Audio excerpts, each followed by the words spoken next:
Are you swaying in your golf swing? Today's video is a vital one. I'm going to discuss the correct movement of the hips in the backswing and the downswing. Make sure you check it out.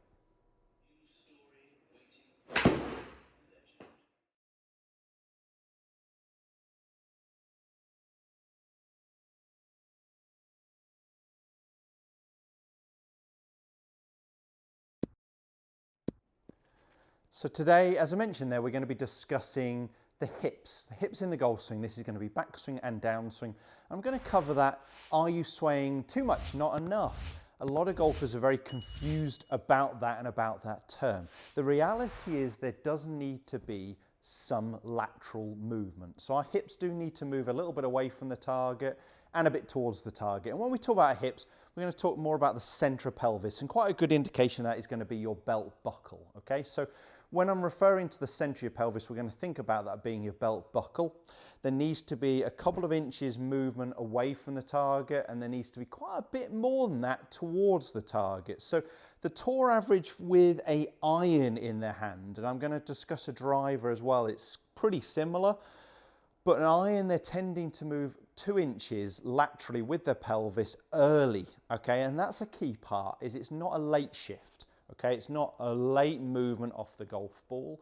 The hips are tending to move laterally away from the target quite early in the golf swing. Now, if I move laterally and there isn't rotation, that would look like a lot of swaying movement here. The reality is the hips are moving laterally and rotating. Now that looks more like a stored backswing position where I've loaded that trail foot. So the majority are moving about 2 inches off the ball in the backswing. And then on the downswing, they're actually moving generally around 6 inches from their backswing position forwards, okay, towards the target. And that means their centre of the pelvis, their belt buckle, is 4 inches ahead of its start position. So if it started here at impact, my hand moved with it, my hips, my centre of my pelvis are going to be more forwards. Now that is because my pressure should be moving towards my lead foot. And again, it isn't just that movement, there is again some rotation linked to it. So there is some lateral movement with the rotational movement. And a lot of golfers are worried about getting any. I see so many golfers where they're trying not to turn these hips or not to sway or move off the golf ball, and they're really restricting their movement. So what you'll have seen from the swing where I was standing on the force platform there is there was pressure moving very early towards my trail foot, very early towards my lead foot in the downswing. Now, what I actually get is I get my pressure moving to my lead foot and then actually shifting a little bit backwards. What I wanted you to pay more attention to is the early shift in the backswing and the early shift at the start of the downswing or in that transition movement. And I will show that video again.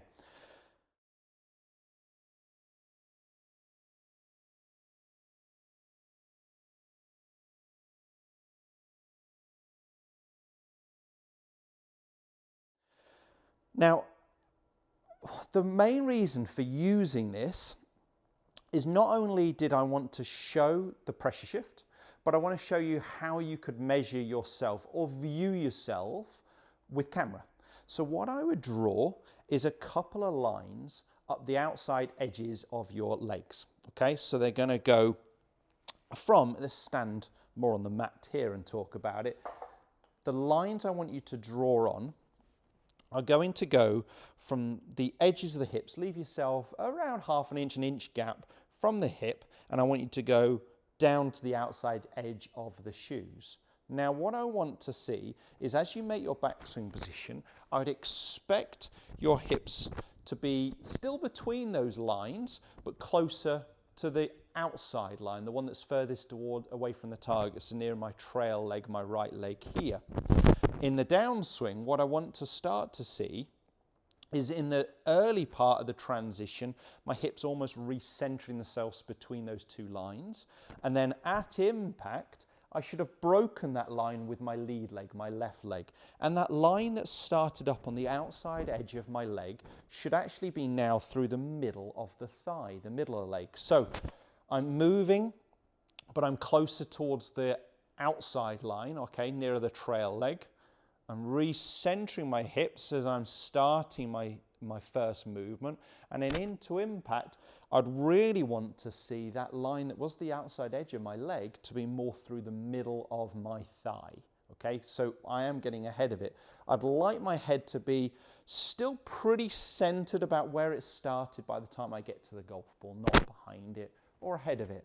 Now, the difference there with a driver is as we apply the pressure towards our lead foot with a driver, because of those forces and because we're hitting up on the ball, a lot of great golfers, the head is actually going a little bit backwards. And I will put a link just here where I was talking about the hips forwards, the head backwards in quite a recent video.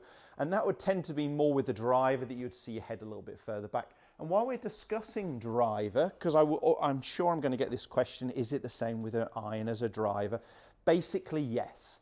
The backswing movement, pretty similar, a couple of inches laterally off the golf ball. All I tend to see, or what I've seen from the data, especially with the guys with access to the 3D system out there, and I've spent a little bit of time listening to the guys from Athletic Motion Golf, some really interesting data from the 3D system they use, the gears system.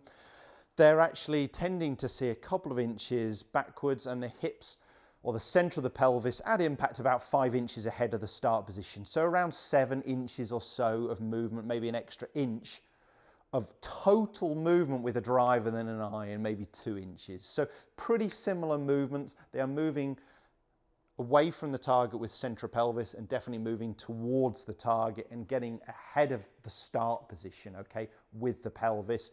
It's just with the head, we'd expect it to be slightly behind with the driver, whereas an iron would want to be, because we're hitting down on the golf ball, and we're hitting the ball first, we'd expect our head to be about centered. So I would record your swing. I would draw those lines up the outside edge of the legs. And I'm going to show you the video again now on V1, so have a little look at that and see how my hips are moving laterally away from the target and then towards the target very early on in the golf swing. So it's an early shift. Take a look at the lateral movement here.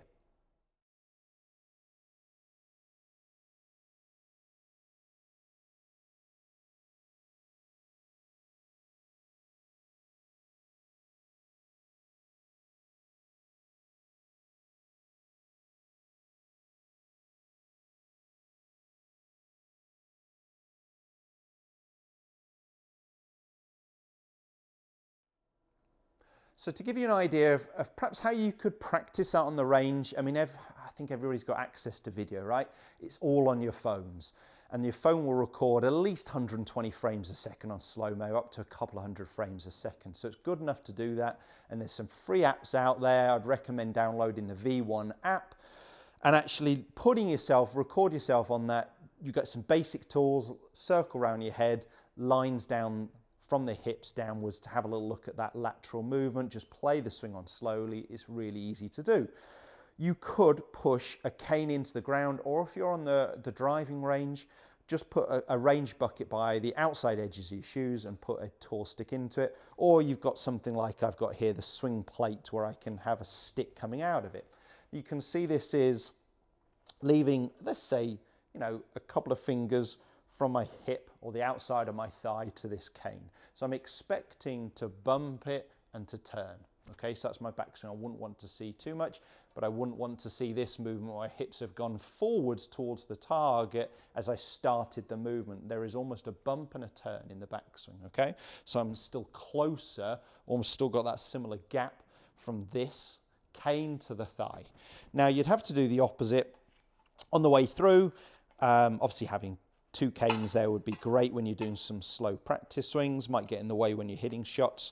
But again, you could see it's just following the side of the thigh here. What I'd expect to see on the downswing is now this cane is more through the middle of my leg. So allowing some lateral movement. Do not be afraid of laterally shifting. There is some lateral movement as well as rotation, backswing, and definitely on the through swing. And that is helping me apply pressure. Pressure is force being applied to the ground. The easiest way to apply pressure towards my trail foot is taking some of the pressure out, to my trail foot on the backswing, is taking the pressure out of my lead foot as I swing back. And the same on the downswing. How do I shift pressure here? Well, actually, if I take pressure off the trail foot, create that downward push into that lead foot. That's it, and the hips will start to respond. Let's just hit a couple more, getting that feeling of a little lateral movement and a turn, and at the start of the downswing, definitely a shift into my lead side.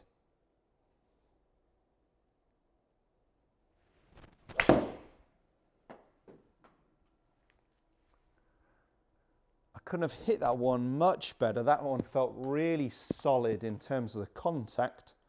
And as I said, very, very similar movement. Driver to iron does not matter. The difference is going to be where the head is positioned. Let's do one real quick.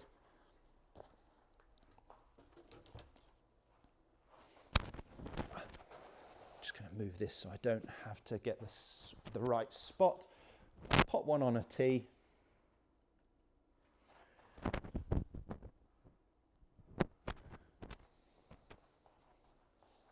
Okay, so similar movement. There is a lateral shift as well as rotation, and an early lateral shift of my pelvis, center of my hips, center of pelvis moving towards the target. All that's different is my head will respond and be a little bit back into impact, helping me hit up on the golf ball. The extra force, the extra swing speed will help that, and the reaction to the ball being up in the air.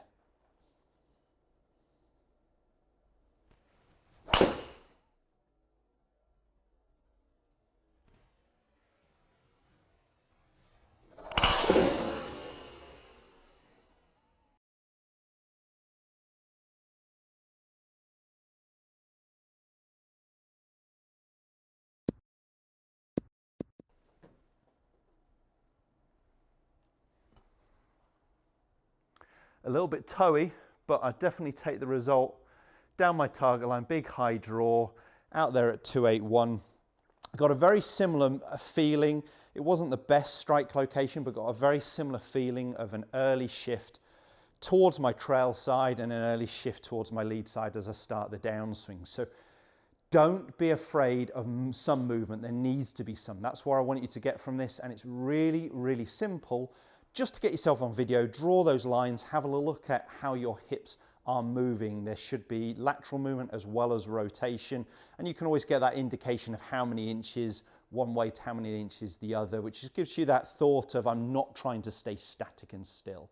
I hope that video has helped. If it has, hit the thumbs up, share it with as many golfers as you can. Don't forget to subscribe to my channel. Right now, YouTube are suggesting the next video of mine that you should watch, which is right here, so click on that as well.